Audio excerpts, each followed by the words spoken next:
اگر اللہ تعالی یہ دوسرا حصہ پہلے کر دیتے نا تو پھر اس قصے کی اتنی اہمیت نہ رہتی.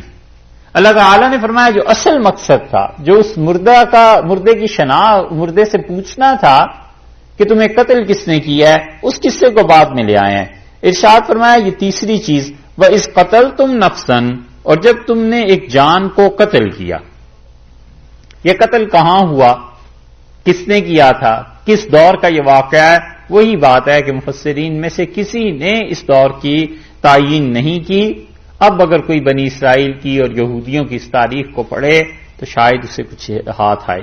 تو ارشاد فرمایا ہے کہ تم نے ایک جان کو قتل کیا، فَدَّارَأْتُمْ فِيهَا، اور تم ایک دوسرے کے سر پر ڈالنے لگے. فَدَّارَأْتُمْ تفاعل کے باب سے، اور تفاعل کے باب میں جو چیزیں آتی ہیں اس میں خاص چیز ہوتی ہے مشارکت، یعنی ایک دوسرے کو شریک کرنا. تو مطلب یہ ہوا کہ تم قتل کے الزام میں ایک دوسرے کو شریک کر رہے تھے. فداراتم، تم ایک دوسرے کے سر پر ڈال رہے تھے. وہ کہتے تھے اس نے قتل کیا، یہ کہتے تھے اس نے قتل کیا ہے. تو قتل کا پتہ نہیں چل رہا تھا کہ اصل میں کس نے کیا ہے. اللہ تعالیٰ نے فرمایا واللہ مخرجن، اور اللہ تعالی اس قتل میں اصل قاتل کو نکالنے والا تھا. یا یہ کہ واللہ مخرجن، اللہ تعالی اس معاملے کو ظاہر کرنے والا تھا. ما کنتم تکتمون، اس چیز کو جس کا تم کتمان کرتے تھے، جسے تم چھپاتے تھے. تو اللہ تعالی نے پھر کیا کیا، اس گائے کے ذبح کرنے کا حکم دے دیا. فقلنا، ہم نے کہا، نضربوہ ببعضھا، کہ اس گائے کو، فقلنا نضربوہ، ہم نے کہا اس مردے کو مارو، ببعضھا، اس گائے کے گوشت کے ساتھ. یہ گائے کا گوشت اس مردے کے ساتھ لگاؤ، یہ مردہ گائے کے گوشت کے ساتھ لگاؤ تو یہ مردہ زندہ ہو جائے گا. اور جب انہوں نے گوشت کو لگایا اس میت کے ساتھ تو وہ اٹھا اور اس نے بتایا کہ یہ چیز ہوئی تھی، فلاں نے مجھے قتل کیا تھا اور مر گیا. بس یہ بات. جو حضرات اس کے دو قصے ہونے کے قائل ہیں وہ کہتے ہیں کہ قصہ پہلا تو ہو گیا تھا اتنا کہ وما کادوا یفعلون، اور وہ لوگ کرنے والے نہیں تھے گائے کو ذبح. اور پھر گائے کو انہوں نے ذبح کرنے کے بعد وہ کہتے ہیں کہ اس قتلتم نفسا فداراتم فیہا، اور جب تم نے ایک جان کو قتل کیا اور تم ایک دوسرے کے سر ڈال رہے تھے اور اللہ تعالیٰ اس قصے کو واضح کرنے والا تھا. فقلنا نضربوہ ببعضھا، وہ کہتے ہیں یہ ایک الگ قصہ ہے. ایک جماعت کی رائے یہ ہے، وہ کہتے ہیں کہ ہم نے کہا مارو اس میت کے جسم کو، نضربوہ لگاؤ، ببعضھا اسی میت کے جسم کے دوسرے حصے کے ساتھ. سمجھے؟ وہ کہتے ہیں کہ یہ میت جو ہے وہ گائے کا قصہ بالکل الگ کر دیتے ہیں. وہ کہتے ہیں گائے کا اس میت سے تعلق ہی نہیں. تو پھر اس میت کا مثلا ہاتھ لے لو اور دوسرے ہاتھ پہ اسے مارو، یہ اس میت کا ہاتھ لے لو اس کے پاؤں پہ اسے مارو، جو بھی صورت ہو. تو وہ کہتے ہیں کہ یہ بات بالکل الگ ہے، وہ الگ ہے. لیکن اس طرف گئے بہت کم لوگ ہیں، زیادہ مفسرین اسی طرف گئے ہیں جو ہم پہلے سے بات عرض کر رہے ہیں آپ سے. اچھا، تو اب مردہ زندہ ہوا اور قتل کا الزام جو ایک دوسرے پر ڈال رہے تھے وہ بات ختم ہو گئی. تیسری رائے وہ کہتے ہیں مفسرین کہ ہے سارا قصہ یہاں تک کا ایک وما کادوا یفعلون. پہلے ایک رائے تو ہم نے یہ آپ کو بتا دی کہ سارا قصہ ایک ہی ہے اور گائے کے گوشت سے میت زندہ ہو گئی. دوسری یہ بتا دی کہ گائے کا قصہ الگ بعض لوگوں نے کیا اور اسے الگ کیا ہے کہ میت کے اپنے ہی جسم کے دو حصے ملا دو. تیسری رائے وہ یہ بات کہتے ہیں کہ ہے تو یہ ایک سارا قصہ، لیکن اس کا یہ جو پارٹ ہے کہ فذبحوا وما کادوا یفعلون، انہوں نے ذبح کیا اور وہ کرنے والے نہیں تھے، اتنا حصہ الگ ہے. اور یہ جو قتل والی بات ہے، آگے جو چیز آ رہی ہے، یہ کسی اور دور میں واقع ہوا ہے. جل رہی ہے کوئی چیز؟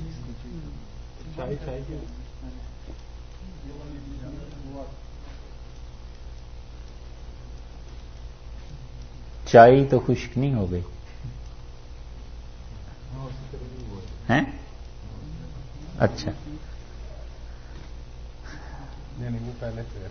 لیکن کچھ بھی ہو صاحب، اس میت کا تو مسئلہ حل کرنا ہے. اچھا، تو تیسری رائے ان کی یہ ہے کہ وہ کہتے ہیں یہ قصے ہیں الگ الگ لیکن ایک طرح سے ایک معلوم ہوتے ہیں. فَقُلْنَا اضْرِبُوهُ بِبَعْضِهَا، ہم نے کہا کہ اس میت کے جسم کے ساتھ اس گائے کا کوئی ٹکڑا لگاؤ. كَذَلِكَ يُحْيِي اللَّهُ الْمَوْتَى، اور وہ کہتے ہیں کہ گائے کا ذبح اور میت کی زندگی اس میں بہت طویل عرصہ درمیان میں ہے، اور اتنے طویل عرصے تک کیا؟ اچھا، اور وہ کہتے ہیں اتنے طویل عرصے تک میت کا رہنا عام طور پہ ہو نہیں سکتا.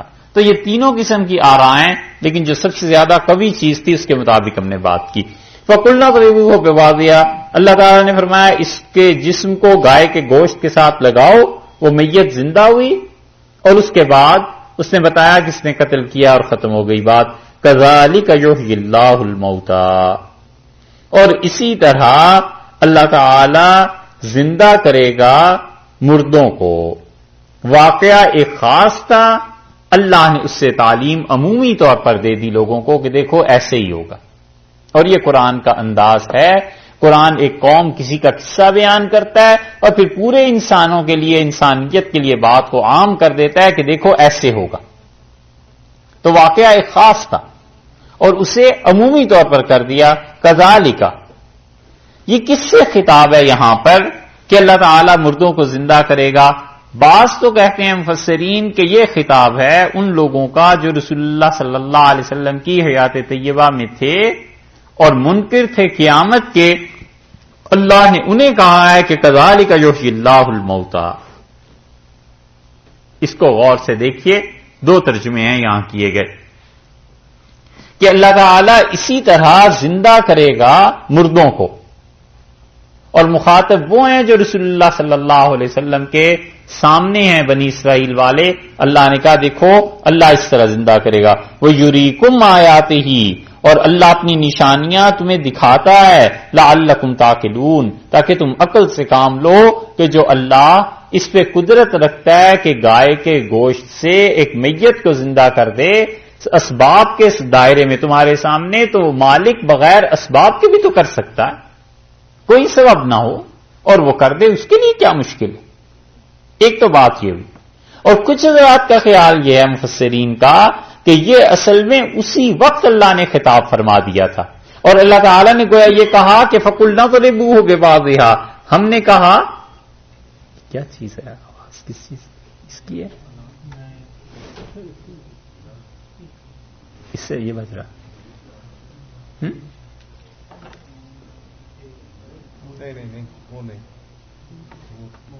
اچھا چلیے. تو اللہ تعالیٰ نے گویا کہ یہ فرمایا فَقُلْنَا اضْرِبُوهُ بِبَعْضِهَا، اور ہم نے کہا کہ اس میت کے جسم کے ساتھ گائے کے گوشت کو لگاؤ. كَذَلِكَ يُحْيِي اللَّهُ الْمَوْتَى، اور یہ جو تم دیکھ رہے ہو اس واقعے کو اس وقت، اور تمہارے سامنے جو مردہ اٹھ کھڑا ہوا ہے گائے کے گوشت سے زندہ ہو گیا ہے، ایسے ہی اللہ زندہ کر دے گا مردوں کو. وَيُرِيكُمْ آيَاتِهِ لَعَلَّكُمْ تَعْقِلُونَ، اور اللہ تمہیں اپنی نشانیاں دکھاتا ہے تاکہ تم عقل سے کام لو. تو دوسرا ترجمہ یہ ہو گیا کہ یہ اس کے مخاطب وہ لوگ تھے جب بنی اسرائیل میں یہ واقعہ پیش آیا تھا. سمجھ میں آئی ہے؟ دو چیزیں ہو گئی. سما، پھر اس کے بعد کیا ہوا؟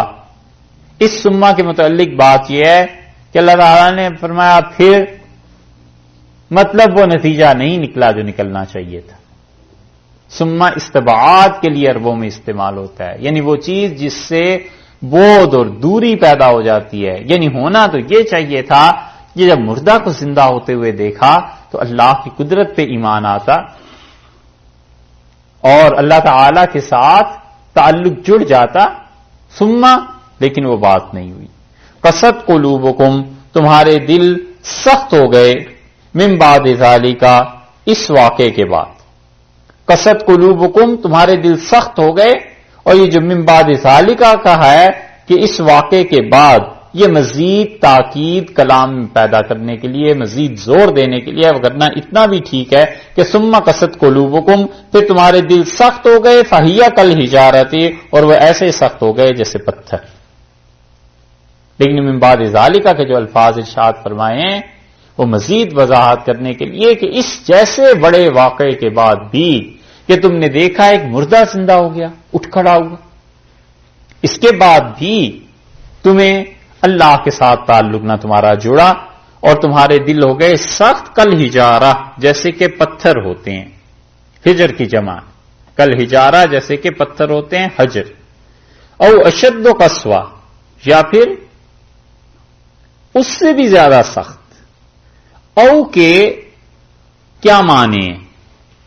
او کا ایک مطلب تو یہ ہو سکتا ہے کہ شک کے لیے عربوں میں کبھی استعمال ہوتا ہے کہ تمہارے دل سخت ہو گئے پتھر کی طرح، یا شاید اس سے زیادہ، لیکن یہ او شاید کے معنی میں یہاں آ نہیں سکتا کیونکہ اللہ تعالی خود فرما رہے ہیں، تو اللہ کے لیے تو کوئی چیز جانچنا مشکل نہیں، اس لیے او جو ہے شک کے معنی میں یہاں آیا نہیں۔ شک کے معنی میں نہیں آیا تو پھر یا تو آیا ہے اس سے کہ بلکہ،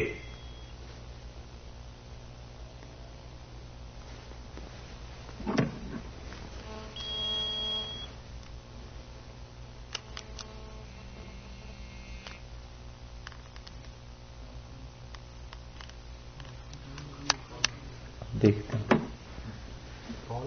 پتہ نہیں، دیکھتے ہیں ابھی کیا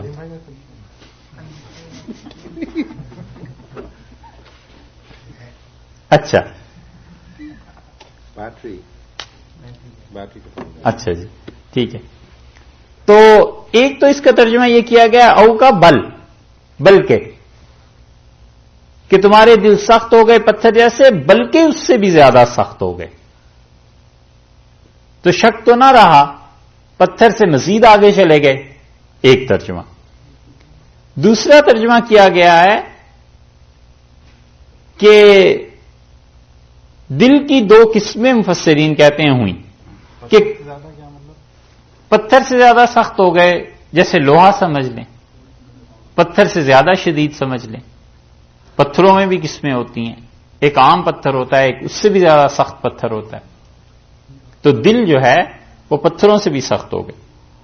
او اشد قسوہ، یا یہ کہ ہاں ترجمہ یہ کر رہے تھے کہ دل کی دو قسمیں ہو گئیں کہ ارشاد فرمایا فہیہ کالحجارۃ، اور وہ ایسے ہو گئے جیسے پتھر، او اشد قسوہ، اور کچھ اس سے بھی زیادہ سخت دل اور ہو گئے۔ کوئی اور جماعت تھی، کچھ کے دل پتھر جیسے ہو گئے اور کچھ کے دل اس سے بھی زیادہ سخت ہو گئے، تو جماعتیں دو ہو گئیں۔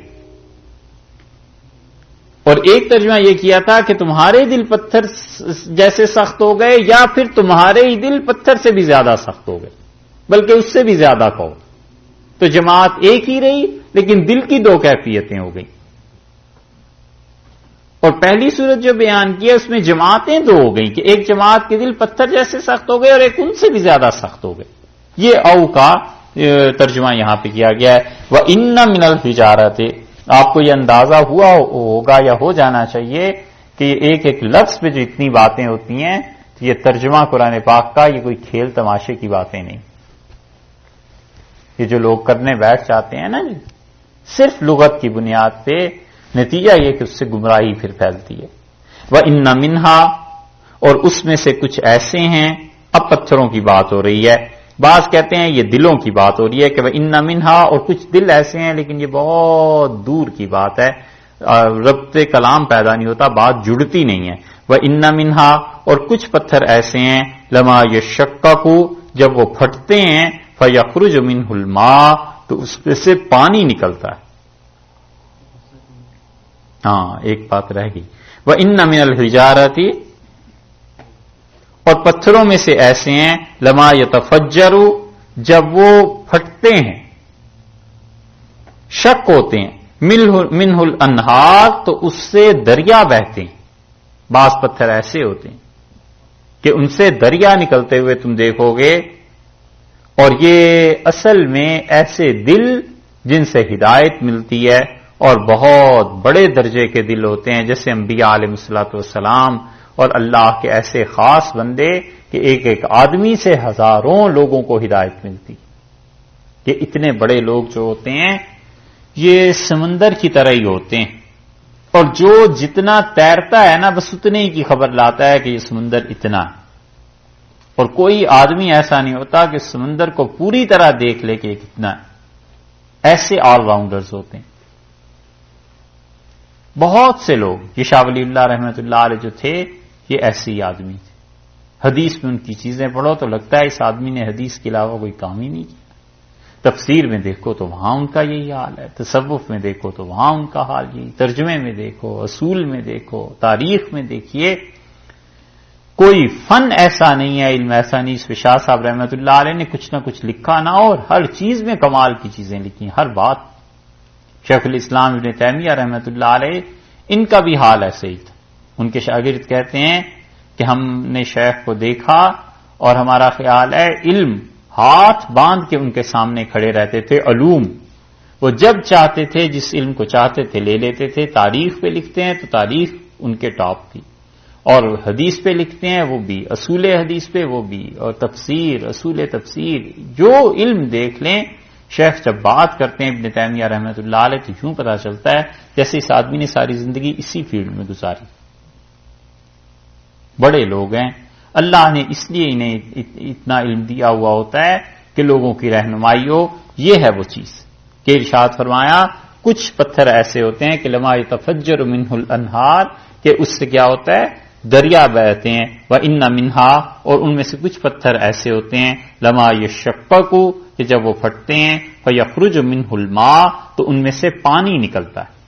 وہ پانی نکلتا ہے اپنے محلے کو سیراب کر لے، وہ پانی نکلتا ہے اپنے شہر کو سیراب کر لے.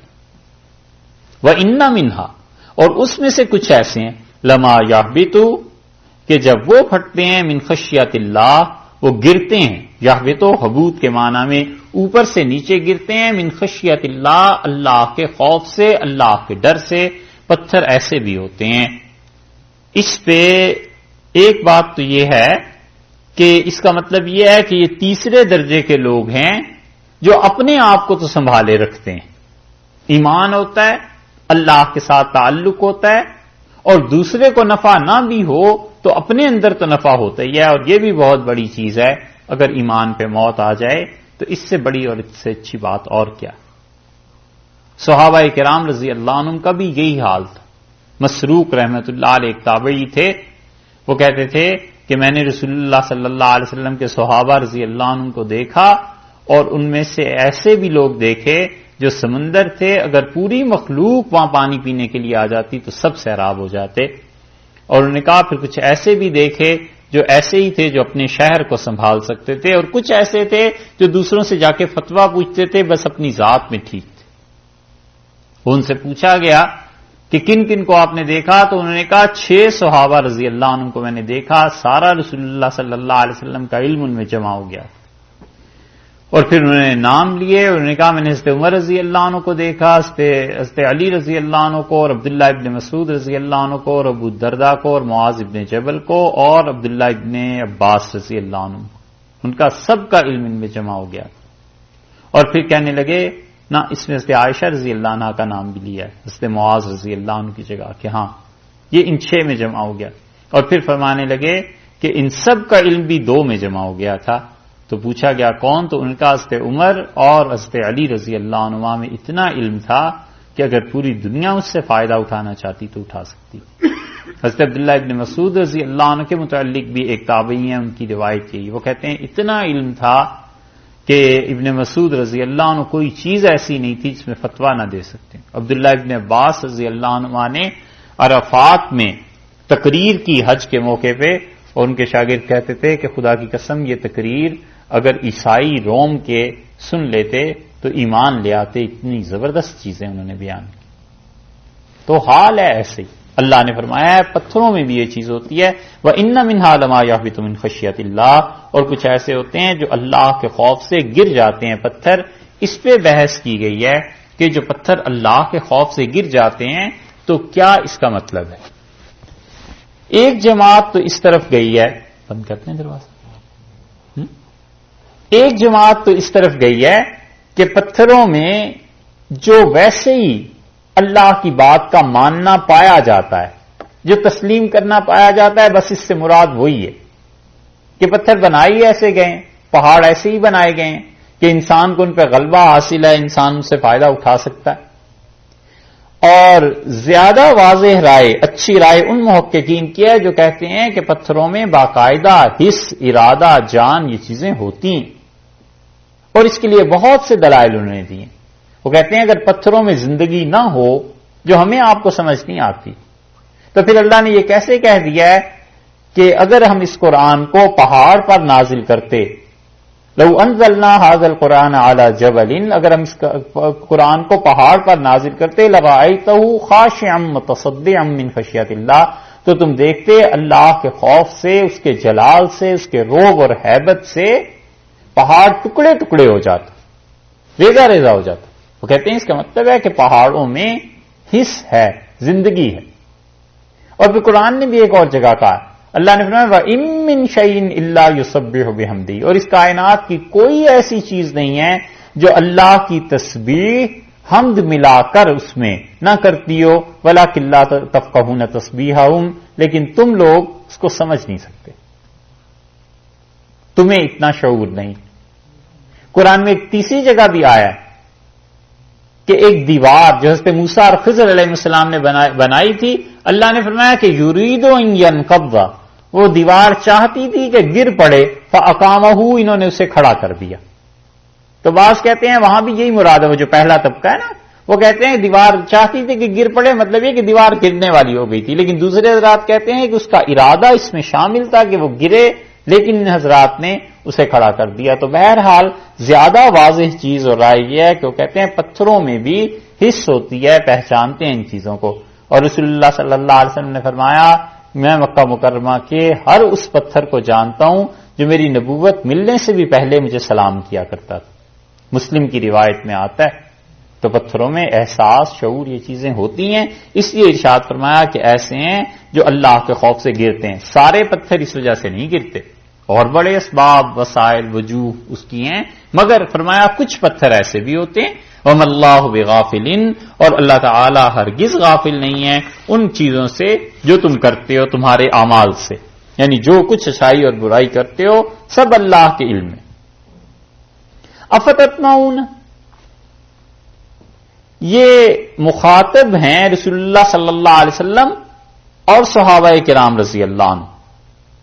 یہاں پر یہ جو دوسری نو تھی پوری ہو گئی نا، 3 ان کی برائیوں کا تذکرہ ہو گیا، ان 3 برائیوں کے تذکرے کے بعد اب اس بحث کو اس آیت میں سمیٹ رہے ہیں، اور سمیٹتے ہوئے اللہ تعالی نے بنی اسرائیل کے 5 گروہوں کا تذکرہ کر دیا ہے کہ ان بنی اسرائیل کی حالت یہ ہے کہ 5 جماعتیں ان میں پیدا ہو گئیں۔ ایک جماعت جو پیدا ہوئی ہے اس کا تذکرہ تو کیا ہے، آپ دیکھیے گا یہ ذرا سی مشکل چیز ہے، غور سے اگر دیکھیں، وہاں لائٹ نہیں، اچھا، ایک پہلی جماعت جو ہے وہ پیدا ہوئی جو اس وقت میں، اس کو اللہ تعالی نے اسی میں آیت میں بتایا ہے، ارشاد فرمایا افتطمعون ان یؤمنوا لکم وقد کان فریق منہم، اور ان میں ایک گروہ ایسا ہے، یہ ہے پہلی جماعت ملی جی، وقد کان فریق منہم، اور یہ جماعت جو ہے اس کا کوئی نام آپ رکھ دیجئے، کرتوت ان کا یہ تھا کہ تحریف کرتے تھے، تورات کو بدلتے رہتے تھے، اللہ کی وحی کچھ بھی ہو یہ بدلتے رہتے تھے، محرفین تھے، تحریف کرنے والے تھے۔ یہ آیت پوری ہو گئی، اس کے بعد اگلی آیت کو دیکھیے، اس میں ایک اور جماعت کا ذکر آتا ہے، ہاں اگلی آیت میں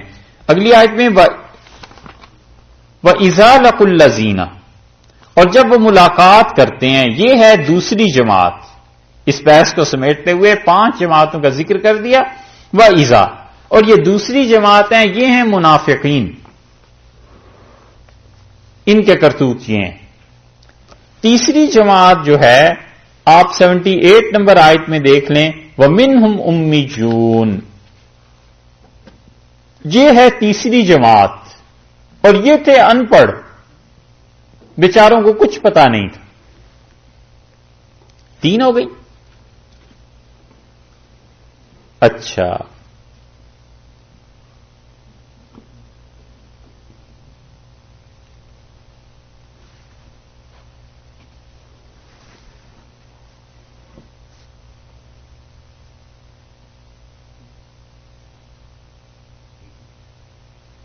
چوتھی جماعت دیکھیے.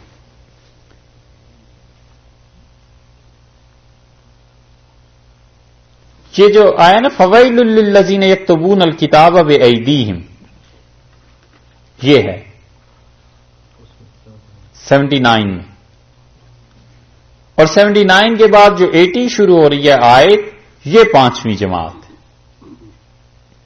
یہ چوتھی جماعت جو تھی یہ ان یہودیوں کے بڑے بڑے علماء اور ان کے پیر تھے.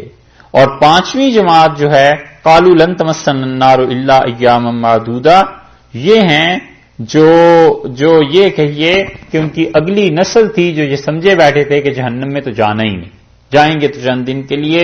یہ 5 جماعتوں کا ذکر کر کے اور پھر اللہ نے اس کے بعد 81 نمبر جو آیت ہے اس کو دیکھ لیجئے. یہ ہے تخویف اخروی جو پہلے آپ کو پڑھایا تھا کہ آخرت کا خوف اللہ نے اس کا ذکر کیا ہے. اور اس کے بعد 82 کو دیکھ لیجئے تو یہ بشارت ہے، یہ خوشخبری کی آیت ہے. یہ 2 آیات لکھ لیا، ہو گئے نشان. اب دیکھیے ارشاد فرمایا فتطمعون ان یؤمنوا لکم، رسول اللہ صلی اللہ علیہ وسلم سے مخاطب ہیں اور صحابہ کرام رضی اللہ عنہم سے کہ تم لوگ یہ سمجھتے ہو یہ حمزہ جو ہے نا یہ حمزہ استفہام سوال کے لیے، اور مراد اس سے یہ ہے کہ نہیں ہو سکتا. جیسے کہتے ہیں نا کہ کیا آپ سمجھے تھے ویزا ہو جائے گا، مطلب یہ کہ نہیں ہو سکتا. یہ مثالیں ذرا آسانی سے سمجھ میں آتی. ٹھیک ہے، تو یہ جو ہے تو بظاہر استفہام کے لیے، پوچھنے کے لیے، لیکن حقیقت میں یہ انکار کے لیے. توقع، امید، افتطمعون، کیا تمہیں توقع تھی، کیا تمہیں امید تھی. شاہ صاحب نے ترجمہ کیا، شاہ ولی اللہ رحمۃ اللہ نے یہاں پہ افتطمعون امید سے کہ کیا تم امید رکھتے ہو کہ یؤمنوا لکم، یہ بنی اسرائیل والے تمہیں مان جائیں گے، ایمان لے آئیں گے. وقد کان فریق منہم، حالانکہ ان میں سے ایک جماعت ایسی ہے. یہ کون سی جماعت ہوئی؟ پہلی، محرفین، تحریف کرنے والے، بدلنے والے. یسمعون کلام اللہ، وہ اللہ کے کلام کو سنتے ہیں. کان فریق منہم، یہ کانا کا جو لفظ ہے اگر اس کا ترجمہ ہم یہ کریں ماضی کے لیے کہ قد کانا فریق منہم، ان میں ایک جماعت تھی ایسی گزر گئی دنیا سے، تو پھر مراد یہ ہوگا رسول اللہ صلی اللہ علیہ وسلم سے کہ یہ جو آپ کے ساتھ اس وقت ہم اثر ہیں نا، ان کے آباء و اجداد کی ایک جماعت تھی جو گزر گئی، تو مراد اسلاف ہو جائیں گے یہودیوں کے باپ دادا. اور اگر آپ اس کانا کا ترجمہ ہے سے کریں جس کی گنجائش بہرحال ہے عربی میں، وقد کانا فریق منہم، اے مسلمانوں کیا تم توقع رکھتے ہو کہ یہ لوگ مسلمان ہو جائیں گے. وقد کانا فریق منہم، ان میں ابھی ایک ایسی جماعت ہے یسمعون کلام اللہ، جو خدا کے کلام کو سنتے ہیں، ثم یحرفونہ، اور پھر اسے بدل دیتے ہیں. دونوں باتیں ہو سکتی ہیں، ہم پھر دونوں طرح ترجمہ کرتے ہیں. آپ سے سنیے، افتطمعون ان یؤمنوا لکم، مسلمانوں اور نبی صلی اللہ علیہ وسلم کیا تم امید کرتے ہو کہ یہ لوگ مسلمان ہو جائیں. وقد کان فریق منہم، حالت یہ ہے کہ ان میں ایک جماعت ایسی گزر چکی ہے، کانا ماضی میں، یسمعون کلام اللہ، اللہ کا کلام سنتے تھے، ثم یحرفونہ، پھر اس کو تحریف کر دیتے تھے، تبدیل کر دیتے تھے. اور دوسری چیز قد کان فریق منہم، ان میں اب تک ایک ایسی جماعت ہے جو اللہ کا کلام سنتے ہیں اور اسے بدل دیتے ہیں. قواعد کے اعتبار سے مفسرین نے اس پہ لکھا ہے، لغوی مباحث میں بھی وہ کہتے ہیں دونوں کی گنجائش ہے، دونوں باتیں صحیح ہیں، مگر انہوں نے جس چیز کو ترجیح دی ہے وہ یہ کہ رسول اللہ صلی اللہ علیہ وسلم کے برابر کے ہم اثر جو اسی زمانے میں پائے جاتے تھے یہ وہ لوگ ہیں کہ فتطمعون ان یؤمنوا لکم، کیا مسلمانوں تم یہ توقع لگائے ہوئے ہو کہ یہ یہودی اور یہ بنی اسرائیل والے مسلمان ہو جائیں، حالانکہ ان میں جماعت ایک ایسی ہے یسمعون کلام اللہ، اللہ کے کلام کو سنتے ہیں، ثم یحرفونہ، پھر اس کے بعد اسے کی تحریف کر دیتے ہیں۔ ابن کثیر رحمۃ اللہ علیہ نے اس مقام پہ مجاہد رحمۃ اللہ علیہ کا قول نقل کیا ہے کہ مجاہد کہتے تھے ہم العلماء منہم، اس سے مراد یہودیوں کے علماء ہیں۔ یہ مجاہد جن کا نام لیتے ہیں کبھی کبھی، وہ کہتے تھے میں نے 20 مرتبہ قرآن پاک کی پوری تفسیر عبداللہ ابن عباس رضی اللہ عنہما سے پڑھی، پہلے لفظ سے لے کے آخری لفظ تک، اور پھر وہ کہتے تھے کہ میں اگر عبداللہ ابن مسعود رضی اللہ عنہ سے پڑھ لیتا ایک بار یا 2 بار تو مجھے ادھر 20 مرتبہ نہ پڑھنی پڑتی، کیونکہ ابن مسعود رضی اللہ عنہ کا علم بہرحال ظاہر ہے کہ زیادہ تھا۔ ثم یحرفونہ، پھر اس کو بدل دیتے ہیں، من بعد ما عقلوہ، جبکہ اسے عقلوہ سمجھ چکے۔ عقل کو عقل کیوں کہتے ہیں؟ عقل کہتے ہیں عربی میں کسی چیز کو باندھ دینا، تو عقل انسان کی باندھ دیتی ہے کہ یہ کام کرنا ہے اور یہ کام نہیں کرنا، خیر اور شر میں تمیز دے دیتی ہے۔ وَهُمْ يَعْلَمُونَ، حالانکہ یہ جانتے ہیں، اور جو بھی صاحب علم اس سے معلوم ہوتا ہے کہ جان بوجھ کے غلط باتیں کرتا ہے نا، اور جان بوجھ کے غلط مسئلے بتاتا ہے، وہ اللہ کی رحمت سے محروم ہو جاتا ہے۔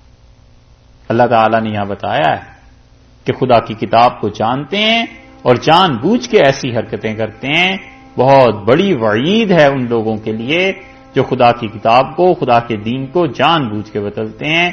مسئلہ صاف بیان کرنا چاہیے، چاہے لوگوں کو اچھا لگے برا لگے وہ الگ بات ہے، بات آدمی کو کبھی گڑبڑ نہیں کرنی چاہیے۔ وَإِذَا لَقُوا الَّذِينَ آمَنُوا، اور جب وہ ملتے ہیں ان لوگوں سے جو ایمان لائے، قالوا آمنا، کہتے ہیں ہم ایمان لائے، یہ آیت پہلے گزر گئی نا، ٹھیک ہے، اب اس کی تشریح نہیں کرتے۔ وَإِذَا خَلَا بَعْضُهُمْ إِلَىٰ بَعْضٍ، اور جب وہ تنہا ہوتے ہیں کچھ ان میں سے کچھ کے ساتھ، قالو، تو کہتے ہیں۔ یہ ہے مسئلہ، اس کو سمجھیے۔ وہاں تو ہم نے پڑھا تھا کہ منافقین جب تنہا ہوتے ہیں شیطانوں کے پاس، اپنے جیسوں کے پاس جاتے ہیں تو انہیں کہتے ہیں ہم ایمان لائے، اور مسلمانوں کے پاس آتے ہیں تو کہتے ہیں ہم ایمان لائے، یہی تھی۔ یہاں تھوڑا سا فرق ہے۔ وَإِذَا خَلَا بَعْضُهُمْ، اور جب ان میں سے بنی اسرائیل میں سے، یہودیوں میں سے ایسے لوگ جو منافق نہیں ہیں،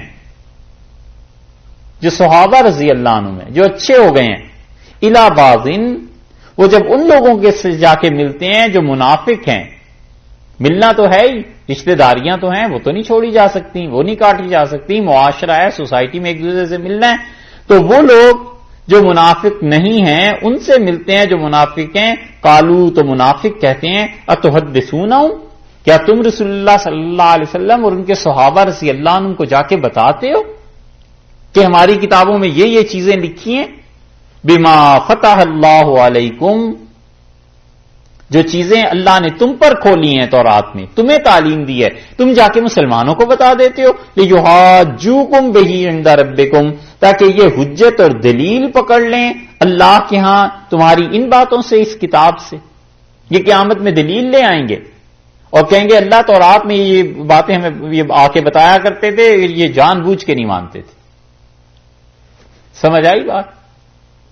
کہ وہ جو منافق ہیں وہ کہتے ہیں دوسروں سے کہ تم لوگ مسلمان ہو گئے ہو تو تورات کی باتیں تو نہ کھولا کرو، جا کے جب کھول دیتے ہو تورات کی باتیں تو یہ قیامت میں ہمارے خلاف دلیل بن جائے گی۔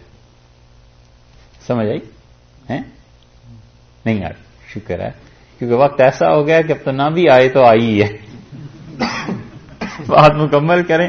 اچھا دیکھیے، وَإِذَا خَلَا بَعْضُهُمْ إِلَىٰ بَعْضٍ، اور جب یہ تنہا ہوتے ہیں جاتے ہیں، ایک گروہ ہو گیا جو صحابہ رضی اللہ عنہ میں ایمان قبول کر لیا، ٹھیک ہے، کن کے پاس جاتے ہیں؟ ان کے پاس جو منافق ہیں، جو یہودی ہیں، جو بنی اسرائیل سے جن کا تعلق ہے، الی بعض، ان کے پاس، قالو، تو وہ منافق آگے سے جب ملتے ہیں تو کہتے ہیں اتحدثونہم، کیا تم مسلمانوں کو جا کر باتیں بتاتے ہو؟ کیا بات؟ بما فتح اللہ علیکم، جو اللہ نے تم پر تورات میں کھولی ہیں، تم انہیں جا کے بتاتے ہو کہ تورات میں رسول اللہ صلی اللہ علیہ وسلم کا ذکر ہے، تم انہیں جا کے بتاتے ہو کہ تورات میں ہمارے ہاں وصیت تھی کہ رسول اللہ صلی اللہ علیہ وسلم کو ضرور مانے، یہ باتیں جا کے کیوں بتاتے ہو؟ لِيُحَاجُّوكُمْ بِهِ عِندَ رَبِّكُمْ، تو یہ قیامت میں خدا کے سامنے گواہی ہو جائے گی تمہارے خلاف، سمجھے؟ تمہارے خلاف گواہی ہو جائے گی۔ صحابہ رضی اللہ عنہ کہیں گے کہ اللہ یہ ہیں جو مسلمان ہمارے دوست ہو گئے تھے اور یہ بتاتے تھے کہ تورات میں یہ لکھا ہے، تو یہ دوسرا گروپ کیوں نہیں مانتا تھا؟ یہ منافق تھے۔ لِيُحَاجُّوكُمْ بِهِ عِندَ رَبِّكُمْ، تاکہ تمہارے پروردگار کے ہاں قیامت کے دن جا کر یہ کیا کریں گے؟ گواہی دے دیں گے۔ افلا تعقلون، کیا تم عقل سے کام نہیں لیتے؟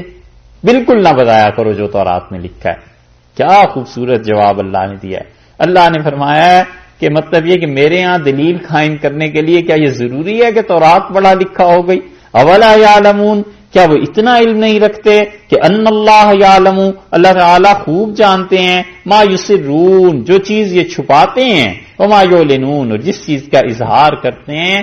اللہ کے لیے تو علم اور کتمان، چھپانا اور ظاہر کرنا دونوں برابر۔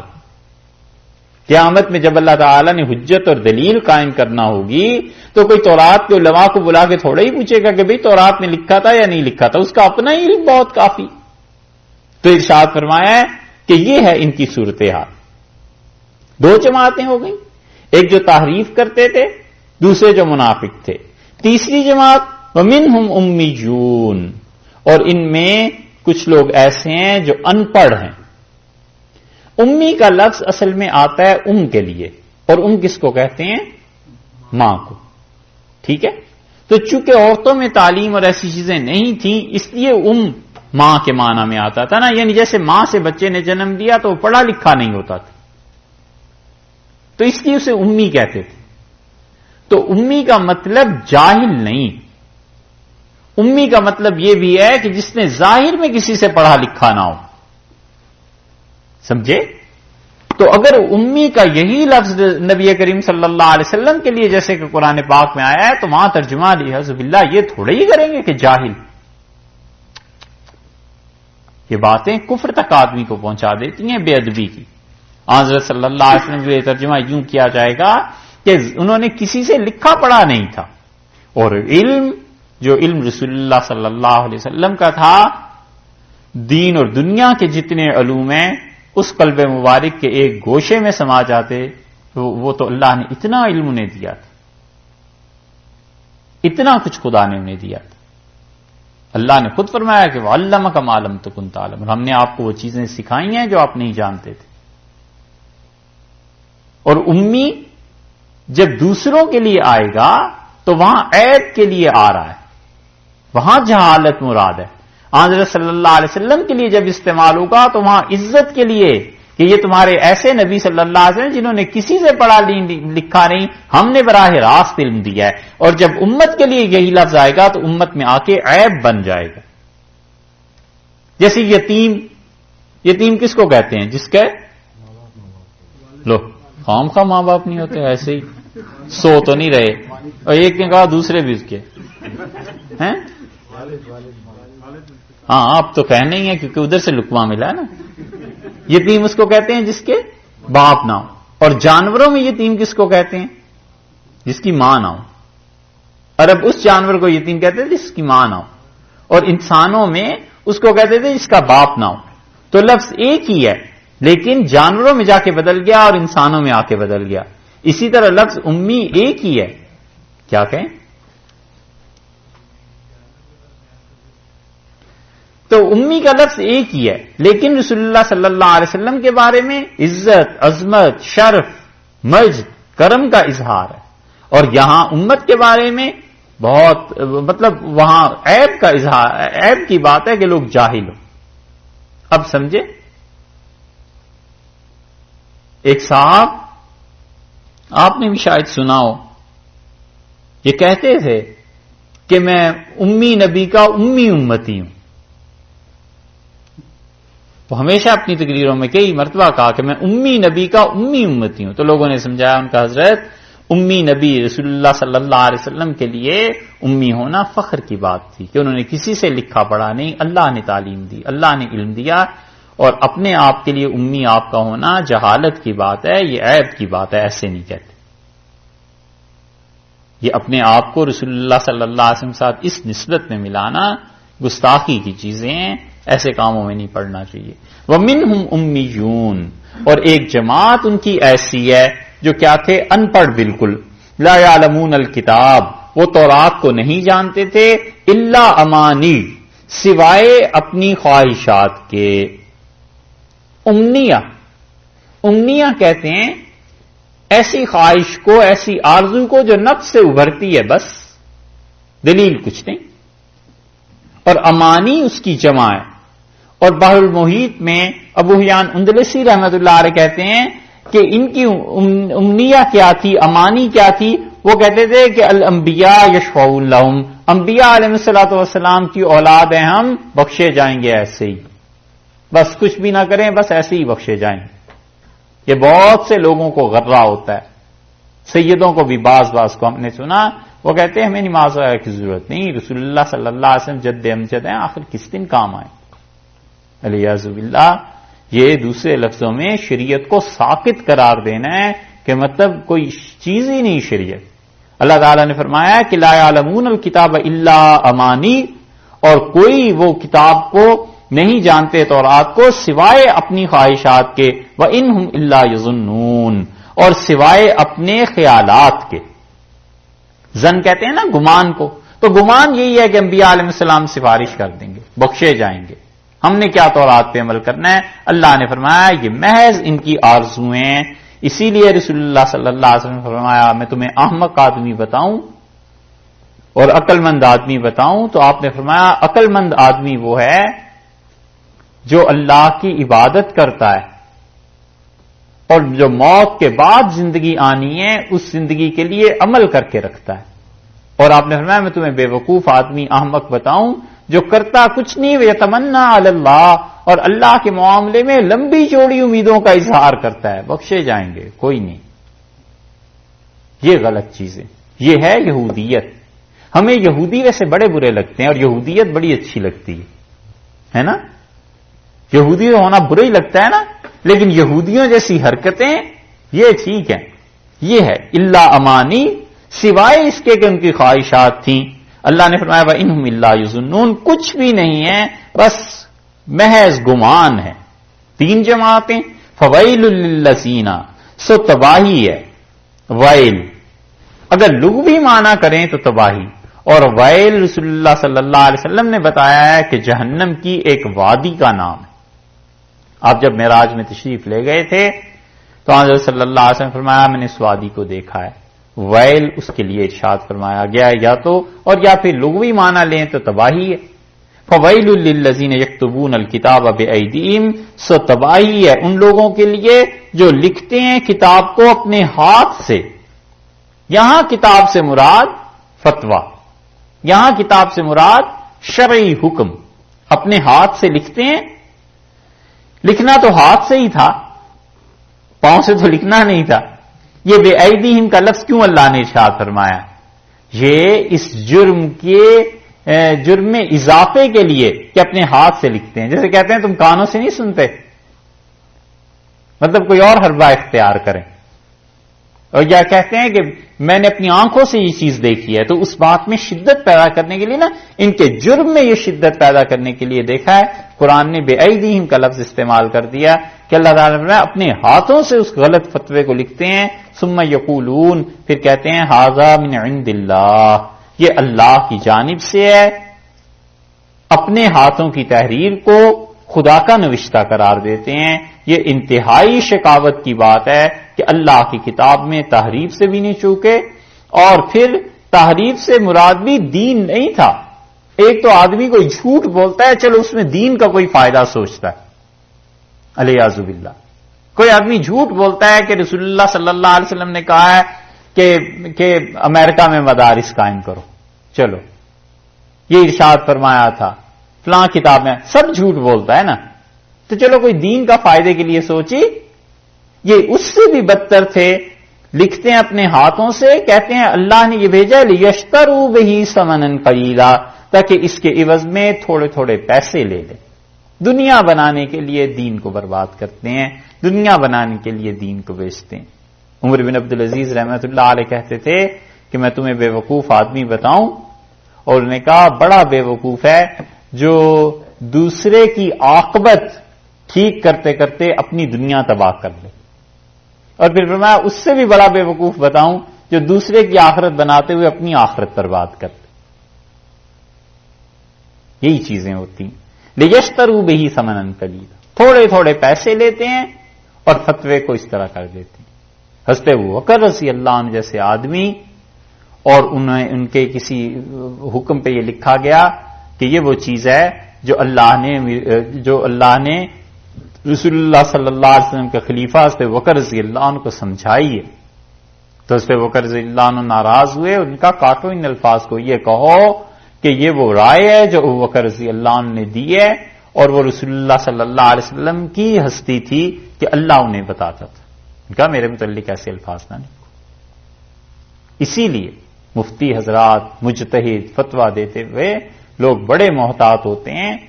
بدری صحابہ رضی اللہ عنہ میں ایک تابعی کہتے ہیں یہ کل تھے کتنے، 313، یہ حضرات 313 ہی، اور وہ کہتے ہیں میں نے 300 بدری صحابہ رضی اللہ عنہ کو دیکھا، کوئی بھی مسئلہ پوچھتا تھا کہتے تھے فلاں سے پوچھ لو، فلاں کے پاس چلے جاؤ، فلاں کے پاس چلے جاؤ، ڈرتے تھے فتویٰ دیتے ہوئے، اس لیے کہ رسول اللہ صلی اللہ علیہ وسلم نے فرمایا تھا نا کہ الاسم علی من افتیٰ، گناہ اس کے ذمہ جائے گا جس نے فتویٰ دیا۔ تو کیوں آدمی دوسروں کی دنیا ٹھیک کرنے کے لیے غلط فتوے دے؟ اللہ نے فرمایا ہے اپنی دنیا کا مال کمانے کے لیے اپنے ہاتھوں سے لکھتے تھے، پھر کہتے تھے یہ اللہ کی جانب سے، اور اس حد تک کہ آپ ان کی ہسٹری پڑھیں گے تو آپ کو پتا چلے گا کہ یہ سب کچھ لکھا کر پھر اس کے بعد کہتے تھے یہ خدا کی جانب سے آیا ہے، جنت کا پروانہ کل آ کے لے جانا، جنت کی دستاویز لکھ کے دے دیتے تھے۔ 9ویں صدی میں 10ویں صدی میں ان کا یہ حال ہو گیا تھا۔ فویل لہم مما کتبت ایدیہم، اور اس امت کا حال بھی اب اتنا تو ہو ہی گیا ہے۔ کئی جگہ دیہات میں آپ چلے جائیں، مسلمان ہیں، مشائخ کی اولاد ہیں، بڑے بڑے بزرگوں کی اولاد، بلا تکلف وہ کہتے ہیں کہ بس جنت میں ہمارے ساتھ ہی چلے جائیو، کوئی اتنی تردد کی ضرورت نہیں۔ فویل لہم مما کتبت ایدیہم، سو تباہی ہے جو کچھ کہ ان کے ہاتھوں نے لکھا ہے۔ اوپر آئے نا یکتبون الکتاب بایدیہم، وہی چیز دوبارہ لے آئے۔ فویل لہم مما کتبت ایدیہم، سو تباہی ہے جو کچھ کہ انہوں نے اپنے ہاتھوں سے لکھا ہے، ان کے ہاتھوں نے لکھا ہے۔ وویل لہم، اور ان کے لیے تباہی ہے یا جہنم کی وہ وادی ہے ان کے واسطے، مما یکسبون، جو کچھ کہ یہ کسب کرتے ہیں۔ کسب اردو میں استعمال ہوتا ہے نا، کام، جو کرتوت، جو کسب کرتے ہیں۔ 2 ترجمے اس کے کیے گئے ہیں۔ مطلب یہ ہے ایک تو کہ جو گناہوں کا ذخیرہ سمیٹتے ہیں، جو لکھ کے غلط باتیں گناہوں کا ذخیرہ سمیٹتے ہیں، اس کے لیے تباہی ہے، تباہ ہو جائیں گے۔ اور یا یہ کہ جو پیسے وصول کرتے ہیں اس پیسے کے لیے تباہی ہے، اس پیسے میں کوئی برکت نہیں ہوگی اور یہ لوگ برباد ہو جائیں گے۔ اس لیے کسب سے دونوں مراد یہاں لی گئی۔ وقالو، اور کہتے ہیں، یہ آ گئی 5ویں جماعت کہ لن تمسنا النار۔ اچھا، یہ اوپر جو تھی نا ایک بات رہ گئی ہوئی، اللہ تعالیٰ نے جو فرمایا فویل لہم مما کتبت ایدیہم، سو تباہی ہے اس چیز کے لیے جو اپنے ہاتھوں سے لکھتے ہیں۔ یہ علت بیان کی کہ کیوں پہلے اس کی علت وجہ بیان کی کہ کیوں لکھتے ہیں، تاکہ پیسے کمائیں۔ ایوری مینس لائبریری سیریز، یہ ڈاکٹر کوہن کی ایک کتاب ہے، ہمارے ہاں ملتی ہے پاکستان میں لائبریریز میں، بڑی لائبریریز میں، آپ بھی کہیں دیکھیے آپ کو مل جائے، اس میں آپ کو یہ چیزیں مل جائیں گی کہ حضرت ابراہیم علیہ الصلوۃ والسلام کے متعلق انہوں نے لکھا کہ ہمارا یہ عقیدہ ہے کہ جہنم میں گرنے ہی نہیں دیں گے، کرسی بچھا کر بیٹھ جائیں گے جہنم کے کنارے پہ اور چیک کریں گے جس کا ختمہ ہوا ہے ادھر بھیج دیں گے یہودیوں کو، سارے یہودی، یہ دیکھیے گا اس میں ایک۔ اور دوسرے ان کا یہ عقیدہ بھی انہوں نے لکھا ہے کہ جہنم کی آگ بنی اسرائیل پہ اثر نہیں کرے گی، بنی اسماعیل سارے جائیں گے، بنی اسرائیل نہیں جائیں گے، اور بنی اسماعیل میں ساری امت رسول اللہ صلی اللہ علیہ وسلم کی آ گئی۔ یہ ہے حالت، یہ اس لیے حوالہ دے رہا ہوں کہ آپ پڑھیے تو آپ کو پتا چلے گا ان کے یہاں کیا کیا چیزیں تھیں. اللہ تعالیٰ نے فرمایا وَقَالُوا لَن تَمَسَّنَا النَّارُ، اور کہتے ہیں نہیں آگ ہمیں مس کرے گی، چھوئے گی جہنم کی، الا مگر ایامن کچھ دن، معدودتن جو گنتی کے ہیں، گنتی کے کچھ دن. ایک تو حضرت ابراہیم علیہ السلام ہی چھڑا دیں گے، اور فرض کر لو کوئی چلا بھی گیا غلطی سے جس کے متعلق نہ پتا چلا، کچھ حالت ایسی ہوئی اور چلا ہی گیا جہنم میں، تو پھر وہ چند دن جلے گا.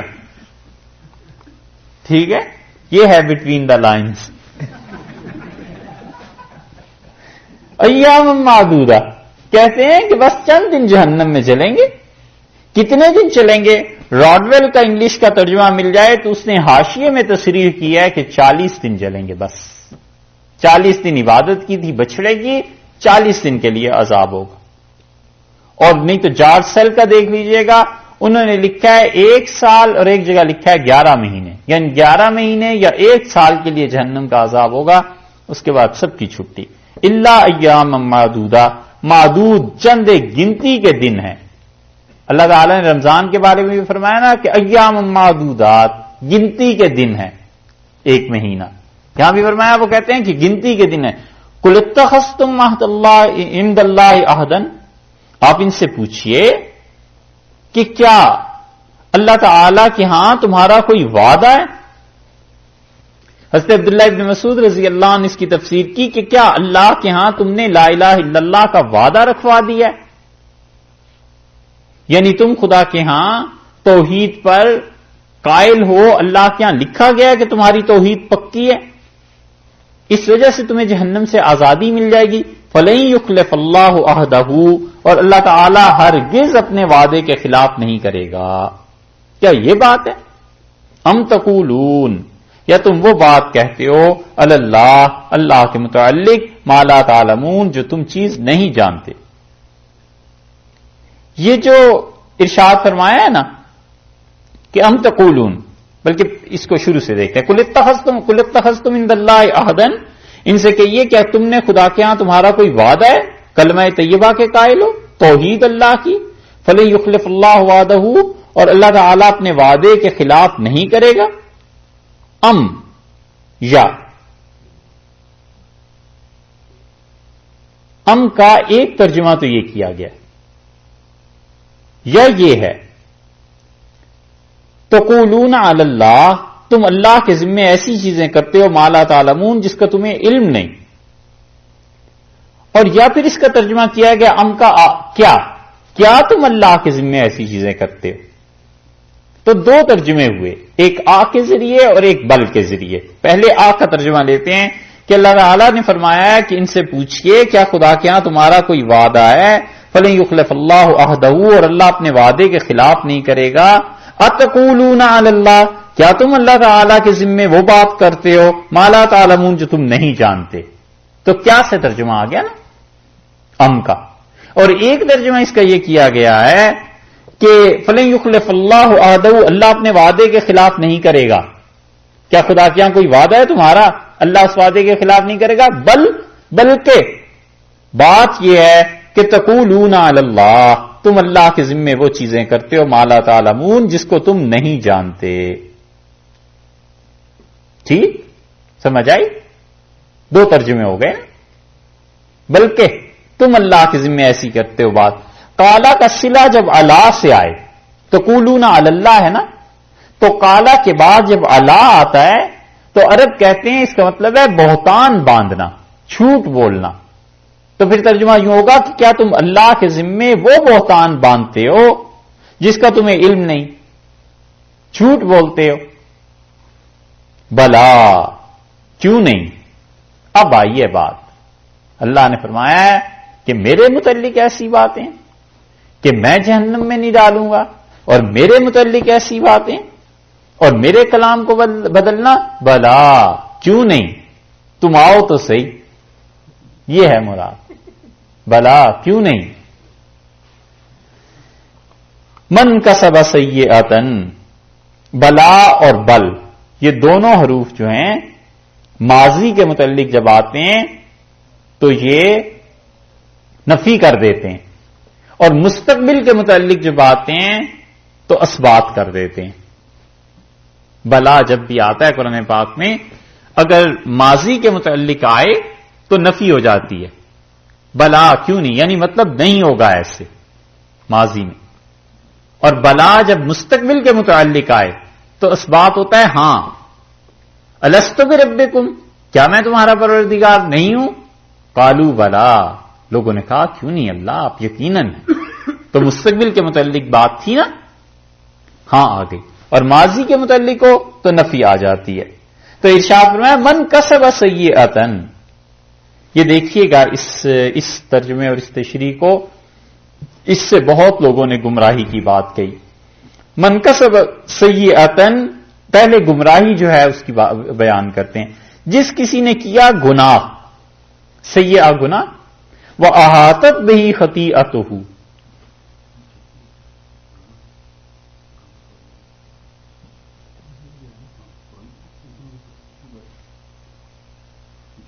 وَأَحَاطَتْ بِهِ خَطِیئَتُهُ، اور اس کی خطاؤں نے اسے گھیر لیا۔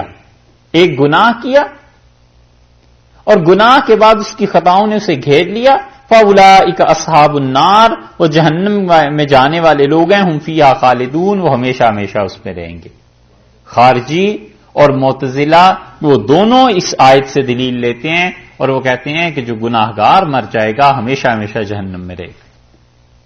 یہ وہ اس آیت سے وہ کہتے ہیں اللہ نے دو چیزوں کا ذکر کیا ہے کہ جس نے سیئہ کیا گناہ کی بات، وہ احاطت بہی خطیئتہ، اور گناہوں نے اسے گھیر لیا، وہ جہنم میں جائے گا اور ہمیشہ ہمیشہ اس میں رہے گا۔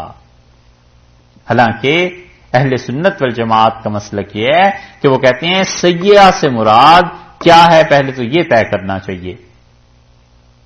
معتزلہ اور خارجی کہتے ہیں کہ اس سے مراد ہے کبیرہ گناہ۔ اچھا تو پھر کیا ہوا؟ من کسب سیئۃ، جس نے کبیرہ گناہ کیا، وہ احاطت بہی خطیئتہ، اسے صغیرہ گناہوں نے گھیر لیا تو وہ جہنم میں ہمیشہ ہمیشہ رہے گا۔ حضرت عبداللہ ابن عباس رضی اللہ عنہما سے تفسیر پوچھی گئی اور دیگر صحابہ رضی اللہ عنہم سے، تو انہوں نے کہا من کسب سیئۃ من کسب الکفر، جس آدمی نے کفر کیا، شرک کیا، سیئہ سے مراد بڑا گناہ، کفر اور شرک، وہ احاطت بہی خطیئتہ، اور اس کو پھر گناہوں نے گھیر لیا، کبیرہ گناہ اس کے ساتھ شامل ہو گئے، اگر اس کفر کے ساتھ یہ بھی گناہ تھے تو وہ ہمیشہ ہمیشہ جہنم میں پھر جا پڑے گا کفر کی وجہ سے۔ ٹھیک ہے، سمجھ آئی؟ یہ ہے چیز۔ اور سیئہ کا ترجمہ یہ تو سب نے ہمارے یہاں اہل سنت میں کفر اور شرک سے کیا ہے، اس کی مراد وہ احاطت بہی خطیئتہ، اس کے دو ترجمے کیے گئے، تشریحات کی گئیں کہ جس آدمی نے کیا کفر اور اس کو اس کے گناہوں نے گھیر لیا، بس صغیرہ تھے کبیرہ تھے اس کی بحث نہیں، وہ جہنم میں گیا۔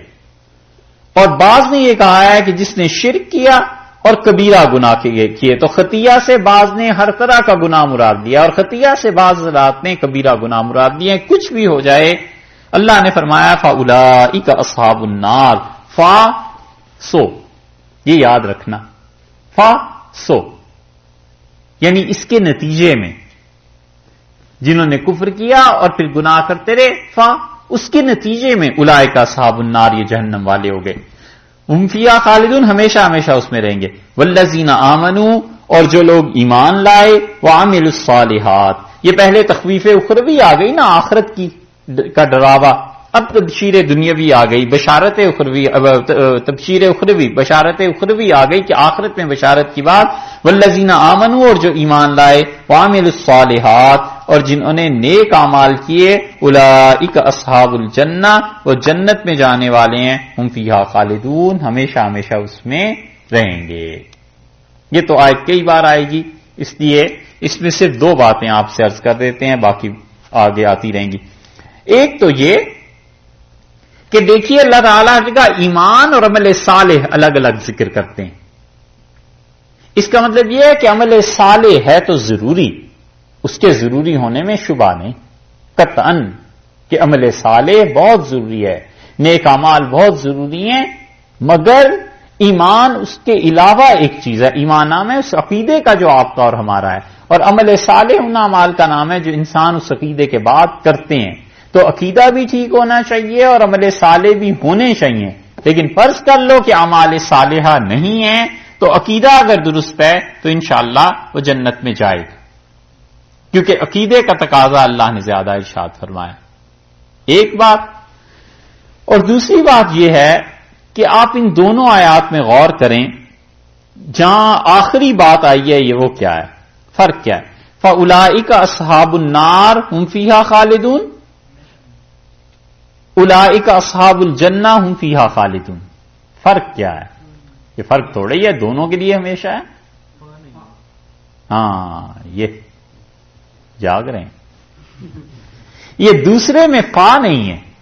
دیکھا آپ نے، یہ ہے خدا کا کلام. کوئی اس باریکی سے بات کر سکتا ہے؟ لے سانس بھی آہستہ کہ نازک کا بہت کام، اس کارگاہ آفاق میں شیشہ گری کا. اتنی باریک بات کوئی کر سکتا ہے؟ لے سانس بھی آہستہ کہ نازک ہے بہت کام، اس کارگاہ آفاق میں شیشہ گری کا. اجی نہیں اساتذہ جیسے پڑھیں.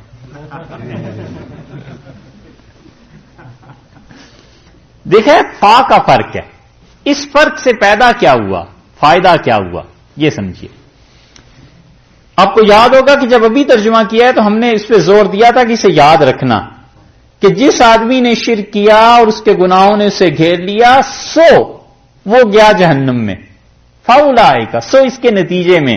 اور جو ایمان لائے اور عمل صالح کیے وہ جنتی ہیں. اس کا مطلب یہ ہے کہ جو تم جنتی ہو گئے یہ تمہارے اعمال صالحہ کا نتیجہ نہیں ہے، وہ محض میری مہربانی ہے، محض میرا کرم.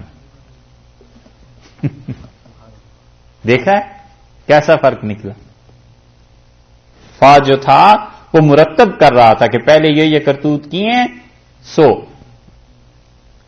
تم اتنے دن نہیں آئے اور پچھلے مرتبہ بھی فیل ہو گئے تھے اور تم نے فلاں ٹیچر سے بھی گستاخی کی سو نکلو یہاں سے.